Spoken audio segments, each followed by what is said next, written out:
మంచిర్యాల జిల్లా మందమర్రి అంబేద్కర్ విగ్రహానికి Mandamarri area, Mancherial area, Bellampalli division AITUC నాయకులు, కార్యకర్తలు పూలమాలలు వేసి బైకులతో బైక్ ర్యాలీ నిర్వహించారు. బైక్ ర్యాలీతో కార్మికులు సిఆర్ క్లబ్లో బాడీ సమావేశ మీటింగ్ పాల్గొన్నారు. Kothagudem CPI MLA Sambasivarao AITUC body మీటింగ్లో పాల్గొన్నారు. ఈ నెల 27వ తేదీలో జరిగే సింగరేణి ఎన్నికలకు నక్షత్రం గుర్తుకే ఓటు వేసి గెలిపేయాలని ఆయన కోరారు. ఏఐటియుసి పార్టీ 100 ఏళ్ల చరిత్ర కలిగి ఉందని తెలిపారు. సింగరేణిని కాపాడిందంటే ఏఐటియుసి పార్టీయే అని అన్నారు. కేసీఆర్ అధికారంలోకి వచ్చాక కొత్త బొగ్గుబావులు తవ్విస్తానని అన్నారు. ఉద్యోగాలు ఇప్పిస్తామని అన్నారు. ఏజ్ బోర్డు కొత్తగూడెంకి తరలిస్తానని అన్నారు. ఇవన్నీ ఏం చేయలేదని కేసీఆర్పై ఆయన మండిపడ్డారు. ఈ 10 సంవత్సరాల కేసీఆర్ పరిపాలనలో టీఆర్ఎస్ పార్టీలో టీజీబీకేఎస్ గెలిచాక సింగరేణి కార్మికులకు చేసిందేమీ లేదన్నారు.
మనం 27వ తారీఖున సింగరేణి కాలరీస్లో ఎన్నికలు జరుగుతూ ఉన్నాయి.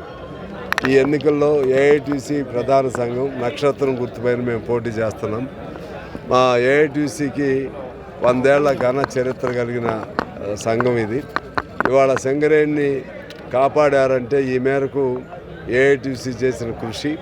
ఆనాడు అనేక మంది త్యాగధనులు ప్రాణాలు కోల్పోయారు. సర్వదేవపట్ల రామనాథన్ గారి దగ్గర నుంచి అంతకుముందు శేషగిరిరావు గారిని ఇక్కడ ఏఐటీసీ స్థాపిస్తున్న క్రమంలో ఆయన్ని ఆనాడు హత్య చేయటం జరిగింది. అటు రజాకారులు, అలాగే ఆనాడు నిజాం పోలీసులు అందరూ కలిసి ఆయన్ని చంపేశారు. అలాగే కొమరయ్య గారు, విఠలరావు గారు, ఇంకా అనేక మంది త్యాగదనులు ఈ ఏఐటీసీని నిర్మించారు, బలోపేతం చేశారు. అనేక హక్కులు సాధించుకోవడం జరిగింది. ఆ సాధించుకున్న హక్కుల్ని తెలంగాణ వచ్చిన తర్వాత తెలంగాణ రాష్ట్ర సమితి కేసీఆర్ గారు ఆయన ఇంకా ఏదో సింగరేణిని బాగా చేస్తూ ఉన్నాడు. 1,00,000 మంది కార్మికులు ఉండేట్టుగా చేస్తూ ఉన్నాడు. కొత్త బొగ్గుబావులు వచ్చే విధంగా చేస్తూ ఉన్నాడు. అనేక సౌకర్యాలు కల్పిస్తూ ఉన్నాడు. అక్కడ ఉన్నటువంటి వేజ్ బోర్డు ఎక్కడికి తీసుకొస్తా ఉన్నాడు. ఇంకా చాలా చాలా చెప్తే కార్మికులు నమ్మారు. కానీ ఆచరణలోకి వచ్చి నమ్మి వాళ్ళకి అనుబంధంగా ఉన్నటువంటి టీబీజీకే సంఘాన్ని గెలిపించారు. కానీ ఆచరణలో ఏం జరుగుతుంది? ఈ 10 ఏళ్లలో ఎప్పుడు లేనంత అన్యాయం కార్మిక వర్గానికి జరుగుతుంది. ఏ ఒక్క పని కాలేదు. కార్మికుల సంఖ్య తగ్గిపోతుంది. కొత్త బొగ్గుబావులు లేవు. అదేవిధంగా ఈ సొంత ఇళ్ళు అనేది లేదు. ఆ పద్ధతుల్లోనే కార్మికులకి సొంత ఇంటికి కట్టడానికి డబ్బులు ఉండవు. సింగరేణిలో వచ్చినటువంటి డబ్బులు దాదాపు 45,000 కోట్లు ట్యాక్స్ పేరుతో కానీ మరో పేరుతో కానీ ప్రభుత్వాలకు చేరినాయి. ఇంకొక 29,000 కోట్లు మనకి జెన్కో, ట్రాన్స్కోలు ఇవ్వాల్సిన అవసరం ఉంది. అంటే దాదాపు 80,000 కోట్ల రూపాయలు మన డబ్బులు అటు పోయినాయి. కానీ ఆ డబ్బుల్లో కొంత పార్టీ ఇచ్చినా అందరికి ఇళ్ళు వచ్చాయి. ఆ డబ్బుల్లో కొంత ఇచ్చిన ఇతర సౌకర్యాలు వచ్చాయి. ఆ డబ్బుల్లో కొంత ఫోకస్ పెట్టిన కొత్త మైన్స్ వచ్చాయి. తద్వారా సింగరేణి మళ్ళీ కళకళలాడుతూ ఉండేది.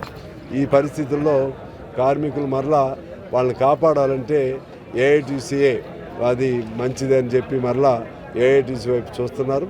ప్రభుత్వానికి అనుకూలంగా ఉన్న ఏ సంఘమైనా సరే ప్రభుత్వాన్ని కాదని సమ్మెలు చేయలేరు. ప్రభుత్వానికి వ్యతిరేకంగా ఒక మాట మాట్లాడలేరు. అది ఆనాడు కాంగ్రెస్ అధికారంలో ఉన్నప్పుడు ఐఎన్టీసీ ఒకసారి గెలిచినప్పుడు అర్థమైంది. ఈనాడు టీఆర్ఎస్ అధికారంలో ఉన్నప్పుడు టీబీజీకే 2 సార్లు గెలిచిన తర్వాత కూడా అర్థమైంది. అందుకని కార్మిక పక్షాన ఉండేటువంటి వాళ్ళు అక్కడ ఏ ప్రభుత్వం అయినా సరే పోరాటం చేసేవాడు కావాలని ప్రజలు కోరుకుంటున్నారు.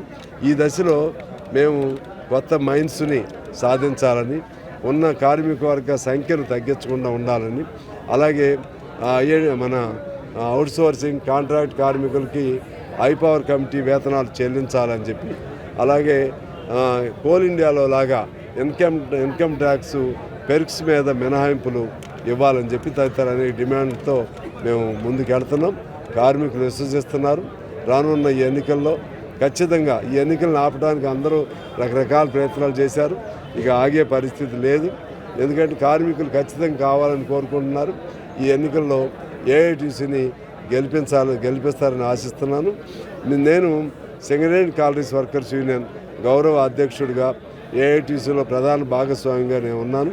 నేను కొత్తగూడెం ఎమ్మెల్యే అయ్యానంటే కారణం సింగరేణి కార్మికుల మద్దతు ఉండబట్టి, ఆ యూనియన్ నాయకుడిగా ఉండబట్టే నన్ను ఆనాడు 2009లో మాకు ఆ స్థానం కేటాయించారు. కొత్తగూడెం అంటే సింగరేణి కార్మికుల ప్రధాన కేంద్రం, హెడ్ ఆఫీసు.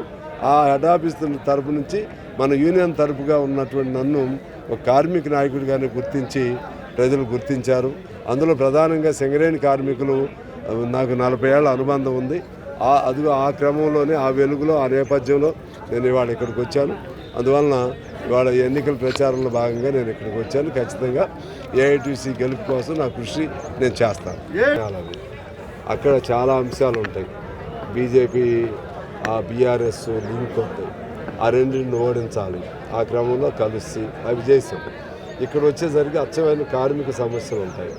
ఆ కార్మిక సమస్యలు, దాంతోపాటు ఈ బీఆర్ఎస్కి వ్యతిరేకంగా ఇక్కడ ఉంటాం. మేము ప్రధానంగా కార్మిక సమస్యల పైన వెనక ముందు ఆలోచన చేయకుండా నిలకడగా స్ట్రైట్ ఫైట్ చేయగలిగేది ఏఐటీసీ. ఆ క్రమంలో ఇక్కడ మేము పోటీ చేస్తూ ఉన్నాం. ఇవాళ రాజకీయ నిర్ణయాలు వేరు, కార్మిక సమస్యలు వేరు. కాబట్టి ఏదైనా వాళ్ళు సపోర్ట్ చేయదలుచుకుంటే ఆ ఏఐటీసీ వాళ్ళు చేస్తే తీసుకుంటాం. వాళ్ళకు కూడా తెలుసు ఏఐటీసీ పెద్ద సంఘం అని. వాళ్ళ దానిలో కూడా చాలామంది ఆ ఎమ్మెల్యేస్ రాజకీయంగా వాళ్ళు మాకు సపోర్ట్ చేశారు. కాబట్టి ఇక్కడ ఏఐటీసీకి సపోర్ట్ చేస్తే మంచిదనే భావన వాళ్ళకు కూడా ఉంది. అది వాళ్ళ నిర్ణయం, వాళ్ళకు వదిలేస్తున్నాం. కానీ మేముగా మా పద్ధతిలో మేము కార్మిక వర్గం వెళ్తున్నాం. అక్కడికి వచ్చేసరికి ఆ పాలిటిక్స్ వేరు. ఇక్కడ వచ్చేసరికి ఏఐటీసీ అనేది ఉంటేనే కార్మికులకు సంతృప్తిగా ఉంటుంది. ఆ పార్టీలకు ఓట్లు వేసిన వాళ్ళు కూడా చాలామంది ఏఐటీసీలో ఉన్నారు. కాంగ్రెస్ అభిమానులు కూడా ఏఐటీసీలో ఉన్నారు. ఆ విధంగా ఇతర పార్టీల వాళ్ళు కూడా ఏఐటీసీలో ఉన్నారు. లేకపోతే మొత్తం ఏఐటీసీలో వాళ్ళందరూ లేకుండా ఇంత బలం మాకు ఎప్పుడు ఎందుకు వస్తుంది? అందుకని అది వేరు, ఇది వేరుగా చూస్తారు. కాబట్టి ఖచ్చితంగా దాన్ని వాళ్ళు కలిసి వస్తే కలుపుకుంటాం. లేకపోతే తప్పనిసరి అయితే మేమైతే ఏఐటీసీ పోటీ చేయాల్సిందే, పోటీ చేస్తాం. ఎమ్మెల్యేల మద్దతు ఏమైనా కోరుకుంటారా? మేము అందరిని అడుగుతాం. మాకు ఎవరైనా సపోర్ట్ చేసేవాళ్ళు ఉంటే సపోర్ట్ చేయమని అడుగుతాం. సపోర్ట్ చేయటమా చేయకపోవటం అనేది వాళ్ళ నిర్ణయం. మాకైతే ప్రజల సపోర్ట్ ఉంది, కార్మిక వర్గ సపోర్ట్